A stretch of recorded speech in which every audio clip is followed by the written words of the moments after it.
विभक्ती कुटुंब पद्धतीमध्ये एका मुलाला बाहेर गावी पाठवून त्याला दुसऱ्या स्पर्धा परीक्षांमध्ये UPSC सारख्या अनेक स्पर्धा परीक्षांमध्ये भाग घेता येतो व त्यांना शिक्षण स्वतंत्रपणे घेता येते.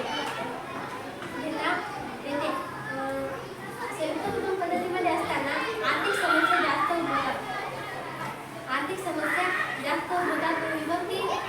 विभक्ती कुटुंब पद्धतीमध्ये आर्थिक समस्या जास्त उद्भवत नाही. संयुक्त कुटुंब पद्धतीमध्ये आता माझ्या तुम्ही म्हणणार की आर्थिक समस्या उद्भवतात तर सगळे मिळून त्या आर्थिक समस्यांचा सामना करू इच्छितात. तर मी त्याला म्हणू इच्छिते की विभक्ती कुटुंब पद्धतीमध्ये राहताना आर्थिक समस्या उद्भवतच नाही